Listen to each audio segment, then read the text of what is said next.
All right, so we're going to talk a little bit about food work, drive, prey, capping drive, what drive is or what I perceive drive to be. A lot of times people think energy is drive, or like the dog's ability to want to keep going is drive. And like, sure, those are elements of drive, but when it comes down to a dog having good drive or good high drive, drivey dogs, it's their ability to focus their energy into what they're doing, whatever that may be. And the proper, you want to say the proper foundation of your food work is super important, especially if you're doing dynamic food work, luring work, food chase stuff, because if they are not properly doing that work, then when you get into using a toy in your play, or even you get into bite work, if you're doing bite sports, protection sports, then everything just continues to be sloppy. And this is stuff that I've learned over the years of screwing up my own dogs and experimenting with different things, learning from different people, and then kind of putting the pieces of the puzzle together. So when it comes to this dog having good food drive, it's his ability to be focused with energy on pursuing the food, and then also like when I need him to cap his drive and stop pursuing as needed, right? And not being chaotic, right? There's plenty of people where they're doing food work with their dog, and their dog is just kind of like sharking and licking, and just, you know, they keep pulling their hand away, and the dog's jumping in the air, and they have to hide their hands, or they have to hide a toy, right? And things like that in order to get the dog to stop pursuing, right? That's not good. That's sloppy. Now at a puppy age, we kind of excuse certain things, but as you're developing into a good foundation, that stuff has to stop. So if you're doing luring work, one of the biggest things that I find beneficial is teaching a dog nonverbal when to pursue and when not to. And I like to teach what's called what we call lure and ignore hand. I learned this probably 7 years ago from a trainer named Forrest Mickey, and I've been using it ever since, and it's really helpful, not just in sport work, but in pet dog training when you have a dog that's, you know, crazy about food and you need to get them under control. Just doing this exercise is really simple. Now, a lot of times I'll start in a chair to teach it, but then once it's taught, like, you could be moving around. So what I mean by lure and ignore, come here, is this is a lure hand, open palm. That food is for the dog and he's allowed to have it. If I present an ignore hand, that's not his, and he needs to back off. Lure hand, right? He stays attached to my hand. Ignore hand means back off, right? And that's really helpful for when you want to shape things and you're looking for them to follow your hand and follow your lure and create different positions and different behaviors, right? But then when you have that ignore hand, they shouldn't be pushing at it, right? They can follow it, but he shouldn't push at it, right? See how he's not connected to my hand? He's not supposed to be anyway. Good, right?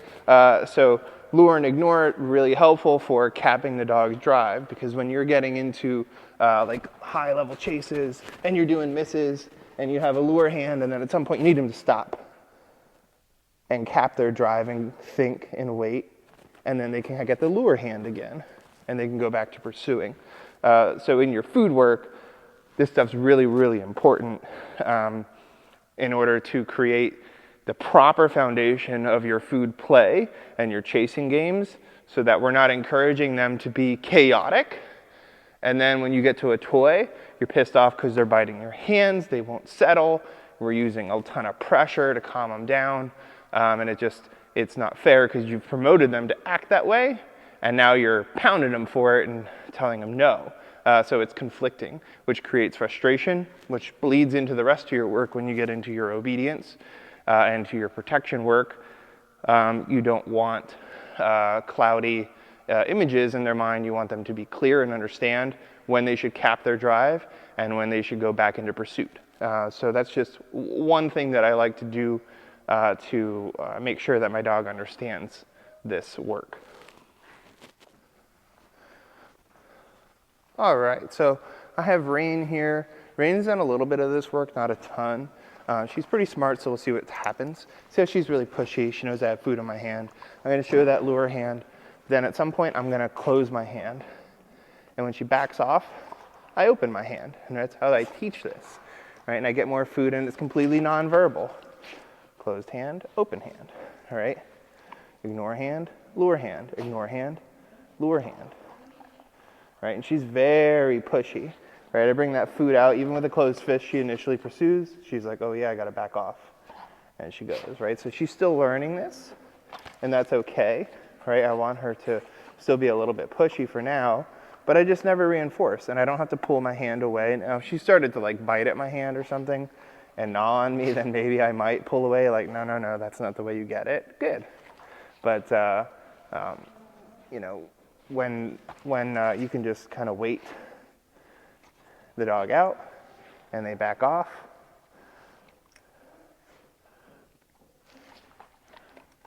we can reinforce that, right? And I don't really like to bring my markers in here necessarily if I don't have to. I know I said good a few reps ago, but I don't normally do that. Now, that doesn't mean you can't add markers. You can absolutely add markers, right? I can say, nope, yes. And there's nothing wrong with that. I just prefer not to.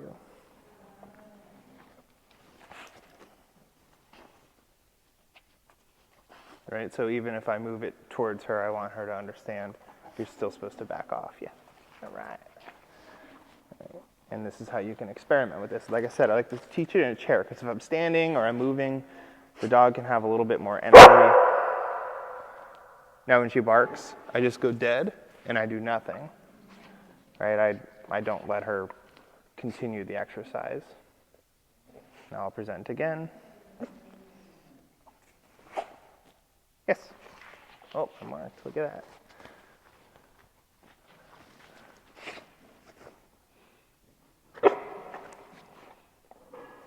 So she boofed right as I opened my hand, so I don't want her to think that she's allowed to push me like that for the food. So I'm just gonna wait with closed hand, wait for her to show me patience again. And then I'll open that hand up, right? So lure and ignore. And I generally, when I'm still learning this, I really like to present this ignore hand first, right? So I come out with the ignore hand every time I reload my hand, and then give him the lure hand, right? So ignore to lure. Ignore to lure, right? And until they have a really good idea of what's going on here, yeah, go ahead, you can lick the crummies. I present that ignore hand every time, and then I open it to the lure. Now, once they really know what's going on, I'll present a lure hand, they're following it, and then I close it, and they learn to back off. And then I'll open it and close it, open it and close it at various points, and it really helps them understand like when to pursue, when not to pursue. They don't always get the food just because I open my hand, right? Luring doesn't necessarily mean that they can that they're going to get the food. It just means I have food for you and you're allowed to pursue it, right? So when I open a lure hand and I'm moving and I'm doing something with them, and then I close it, they got to cap themselves. And it's really helpful in our play, but it's also really helpful in our obedience that the dog learns to cap themselves when they are in drive and in pursuit of something, and then you ask for a sit, right? They're sitting and they've got like their favorite toy in front of them and they were just chasing it, and now they have to keep it together, right? So capping is really helpful and really important part of that process. I don't actually have anything here, but I'll just still, yeah, I don't have anything. You were super bummed about that. That's funny. Good girl.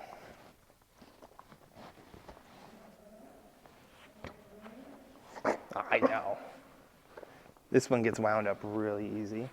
It's my first KNPV line dog. She's a tougher pup to raise, I can tell you that.